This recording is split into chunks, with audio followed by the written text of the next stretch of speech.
সমস্ত রাজনৈতিক দলকে আমি চ্যালেঞ্জ করি, আপনারা সবাই ঐক্যবদ্ধ হয়ে আপনার অনুসারীদেরকে একটা আপ্যায়ন করার অন্তিম কালেও পারবেন না। আর আমি দাওয়াত দেই, বাংলার যতগুলো রাজনীতিবিদ আছেন প্রত্যেক রাজনৈতিক দল আমার পীরের দপ্তরে আসেন, আপনাদের আসার দাওয়াত আমি দিয়ে গেলাম আর আপনাদের মেহমানের দায়িত্ব আমি নিয়ে গেলাম। যদি বুকের পাটা থাকে আপনারা একটা আপনার কর্মীদেরকে আপ্যায়ন করেন, পারবেন না। ওইখানে 100% বিশৃঙ্খলা হবে। আর এটা আল্লাহ রাসূলের দরবার, তার অন্যতম প্রমাণ। এখানে লক্ষ লক্ষ লোক খাবে, কিন্তু বিন্দু মাত্র ঝঞ্ঝাম তো দূরের কথা, একজনের সাথে একজনের দ্বন্দ্বও হবে না। এটার নাম হলো রহমত।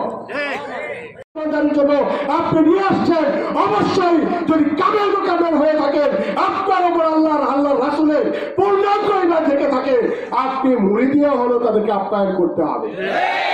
কিন্তু দুর্ভাগ্যের বিষয়, সুনামগঞ্জে ওয়াজ করে, মুফতি মুহাদ্দিস ব্যবহার করে, লক্ষ লক্ষ মানুষের সামনে ওয়াজ করে, কিন্তু আজ পর্যন্ত তারা কোনোদিন এই শূন্যতার কথা উচ্চারণ করে। এইটা করলে তাদের এই ওয়াজের আর কার্যকারিতা থাকবে না।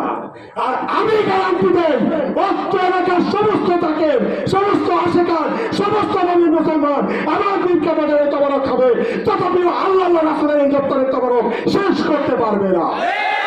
এটা আমার ওপেন চ্যালেঞ্জ।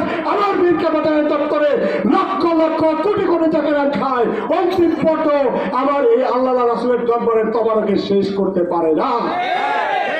এটার নাম হলো মহব্বত, এটার নাম হলো আল্লাহ রাসূলের প্রেম। এই প্রেম শিক্ষা দেন, এই মহব্বত শিক্ষা দেন, এই ভালোবাসা শিক্ষা দেন।